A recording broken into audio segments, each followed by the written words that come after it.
This is Colorado Matters from CPR News and KRCC. I'm Ryan Warner. Lest there be any doubt, severe weather season is here.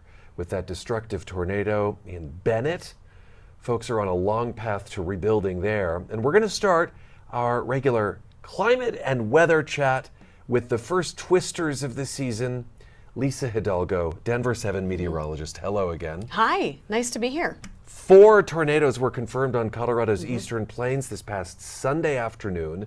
That does not include a downspout in Aurora. No one killed, but more than 30 homes damaged or destroyed in and near Bennett and Elizabeth. What do we know about the intensity of these twisters? As of late, 3 of the 4 now considered an EF2. So we're talking wind speeds over 111 miles per hour, between 111 and 135 miles per hour. I mean, that is strong. We don't typically see tornadoes that strong, not only here in Colorado, but across the country. I know that comes, that to me, when I looked at that statistic, was actually pretty surprising. But I believe it's 90% of the tornadoes across the country fall beneath that. Typically an EF0 or an EF1. Yeah, my thought about tornadoes in Colorado is that there were a lot of them, but that they weren't particularly strong. Do we know what might have caused that? I mean, it's just a combination of the the humidity we had, the moisture, the content, the instability with the heat of that day. So it was just the perfect storm. Forgive me saying it, yeah, the perfect storm, exactly. But yeah, that was a pretty strong one and pretty early in the season. Those tornadoes for us here. I mean, things are ramping up now that we're getting into mid and late May, but still pretty early in the season to see it that close to the metro area and that strong. That was what I was going to ask, is whether the timing of these was unusual. Indeed, they came early. What is usually the height of tornado season? Usually as we get into like June, mid to late June into early July is when we would see the height of it for us here in Colorado. I understand we get about 50 tornadoes a year in Colorado. Okay. Some 500 flights were delayed at DIA Sunday. The airport is in an area known as Tornado Alley, and it got me thinking about planning for summer travel. Would you ever avoid going, like connecting through a place or going to a place just because you knew to anticipate delays? I think about Chicago in particular.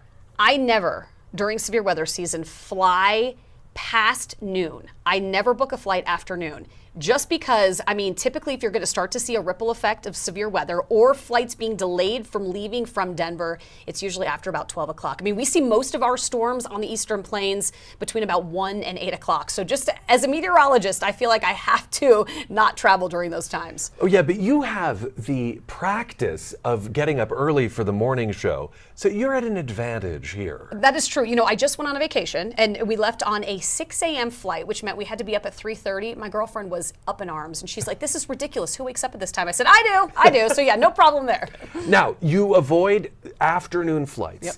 I'm guessing that's because of what I'm starting to see in Denver, in the atmosphere, and that is this kind of buildup of clouds, buildup of moisture that seems to come in the afternoon. Then there's usually some expulsion of it all, some dumping, catharsis, meteorological catharsis. What is that pattern? Is that the word monsoon or not? No, totally different. Okay. This is just an unstable atmosphere in the afternoon. So when we've got, I call it a juicy atmosphere, when we've got a lot of moisture content, and then the day heats up as you get that afternoon heating, as things start to warm up, it creates this instability, and that's why typically we see most of our severe weather on the eastern plains where you have more of that, the heat and the moisture. Please don't describe weather as juicy. Juicy, it's juicy. But now the monsoon, when we talk about that shift in flow, that's moisture coming in from the southwest. And that's a little bit different. Typically we get that late June into early July. We start to see more monsoon. That is different. All right, I'm headed to Crested Butte for a literary festival this weekend. I'll be spending a little time in Salida. Yeah. What do we know about the Memorial Day forecast? Okay, I know everyone wants me to tell you it's going to be perfect and not rainy or stormy. Yeah, unfortunately no. We've got a storm, so there will be a chance for some storms Saturday, especially on Sunday. It looks to be a little soggy. Memorial Day, though, it looks like things clear out. We've got the Boulder. Obviously, that's a busy one in Boulder on Monday, and it looks a little better then. But we'll see a slight chance for a few isolated storms. But Saturday, Sunday looks to be a little little stormy. All right. Could we imagine there being flurries in the high country? What do we mean by storm? Is that just a front range phenomenon? No, like we would see thunderstorms up in the mountains too. There's always a chance year round that rain would switch over to a little bit of snow on the top of the peaks, but at this point looks like just rain. Okay, official first, because Memorial Day is the unofficial start of summer. Official start of summer, June 20th, is the summer solstice. Astronomically speaking, meteorologically, summer starts June 1st. That's when we look at June, July, and August. June 1st to August 31st is when we typically consider our meteorological summer. But yes, astronomically it starts. There's astronomical and meteorological summer? Yeah. Did I just blow your mind? Yeah, you often do. And then there's like the social, spiritual summer, which is Memorial Day. Exactly, Okay. yes. May through September is the height of ozone season on the Front Range. This is when sunlight cooks pollutants, makes for a nasty ground level recipe that can mean breathing problems, smog, basically. How much do you monitor that and build it into forecasts? I do a lot. I mean, it will be called an ozone action day alert if there were higher concentrations of ground level ozone. I think people get confused as to the two difference. We talk about an ozone layer or ground level ozone.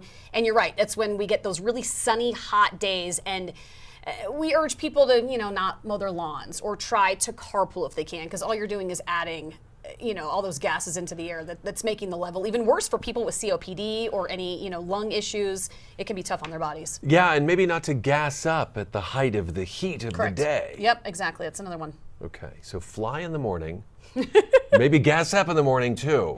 And then mow your lawn at a different time, yeah. I don't mow your lawn. Get someone else to do it. That's good.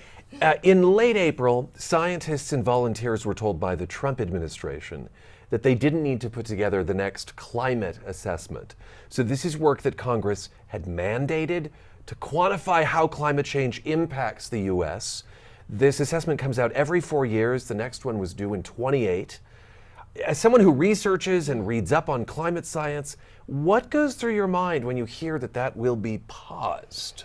So it's a national climate assessment, but with that being said, it focuses on different regions. So that does worry me in a sense that we get a lot of data that, let's say you get a heavy rainstorm in Denver versus Las Vegas. It's going to mean two totally different things when it comes to flooding. Our ground can soak up that rain versus a tenth of an inch in, say, like a desert climate is going to just roll off and then create flooding. So this assessment was national, but it did zone in on different areas. And so I think it was important. I mean, those are statistics that we need to use in the future to look back on and see whether or not things are changing in a good way or in a bad way. And if you're missing data, I do worry that then that bridge, how do we bridge that gap?